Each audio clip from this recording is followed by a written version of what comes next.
Hey everyone, and welcome to This Explainer.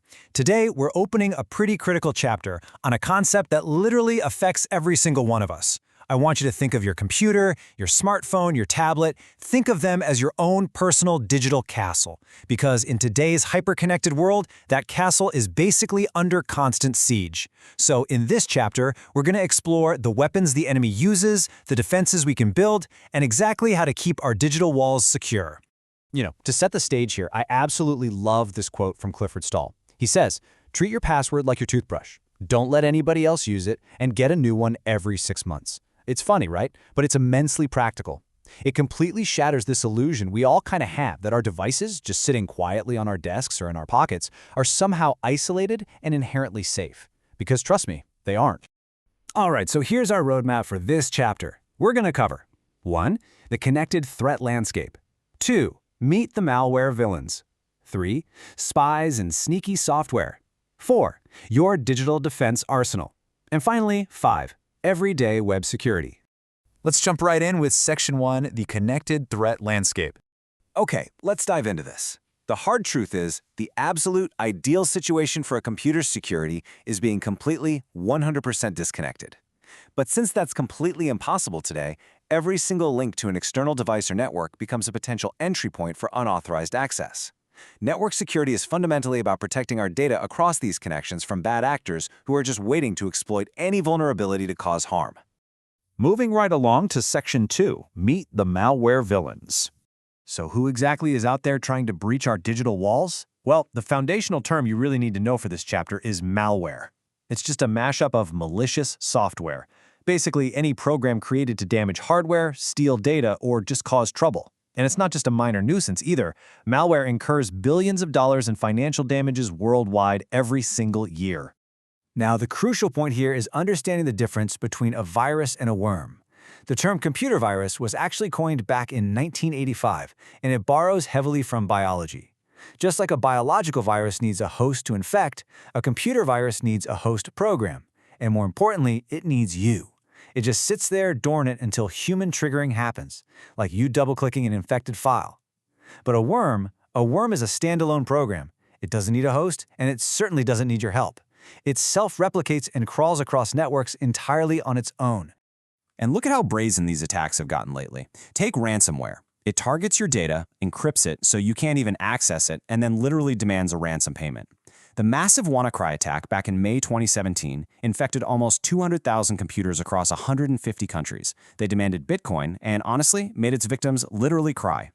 Right. And then we have the Trojan. It's exactly like the ancient Greeks, who couldn't breach the walls of Troy and used a giant wooden horse to hide their soldiers. Digital Trojans disguise themselves as perfectly legitimate software. They trick you into installing them. Now, they don't self-replicate, but once you open the gates for them, they can create backdoors to give malicious users full access to your entire system.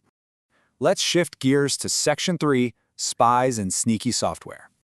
Not all enemies want to burn your castle to the ground. Some just want to sit in the shadows and quietly steal your secrets. Spyware is exactly what it sounds like. It hides out, tracking your internet usage and capturing credit cards and passwords without you ever knowing. Adware, on the other hand, bombards you with pop-ups to generate revenue. But dangerously, it often paves the way for much worse malware by displaying totally unsafe links. But perhaps the absolute ultimate spy is the keylogger. This threat records every single key you press on your keyboard to steal your passwords and read your private conversations. And what's really wild is that a keylogger doesn't even have to be software. It can literally be a physical, transparent hardware overlay placed right on top of your keyboard to intercept your typing. Crazy, right? So here is a totally brilliant counter-strategy to that specific threat. If you're using an unknown computer, you might think an on-screen keyboard keeps you safe. But standard on-screen keyboards use a fixed QWERTY layout, which means sophisticated keyloggers can just track your mouse clicks instead. The true defense is an online virtual keyboard that scrambles and randomizes the layout every single time it's used. It completely blinds the keylogger to what you're actually pressing. All right, Section 4, your digital defense arsenal. Okay, let's take a breath. We've talked a lot about the attackers. Let's relieve some of that tension and review the actual weapons we use to protect our devices. Your primary weapon is antivirus software. And today, it does way more than just look for old bugs. It uses signature-based detection against known virus definition files, heuristics for pattern matching, and this is incredibly cool, sandbox detection. That's where it runs an unknown file inside a virtual testing environment to see how it behaves before it ever touches your actual system. And then, of course, you have your firewall. Think of this as the actual guards at your castle gates. A firewall is a network security system that acts as your very first barrier against things like worms. It uses predefined security rules to continuously monitor and filter traffic between your trusted private network and the untrusted outside world. Finally, let's wrap things up with Section 5, Everyday Web Security. So when you navigate the world outside your walls, the difference between HTTP and HTTPS is absolutely vital. HTTP sends information exactly as it is. It's completely unscrambled, making it highly vulnerable to hackers. It's fine if you're just reading a public news blog, but it is terrible for your bank account. HTTPS encrypts and scrambles the data before it's transmitted using an SSL digital certificate. So always look for that S and the little lock icon in your browser's address bar when you're entering personal details. Now, you also encounter cookies pretty much every day. Fun fact, the term actually comes from the old Unix programmer term magic cookie. And despite their sometimes bad reputation, cookies are usually very helpful tools. They're just small data packets stored on your computer that remember your language preferences, keep you logged in, and remember what's in your shopping cart.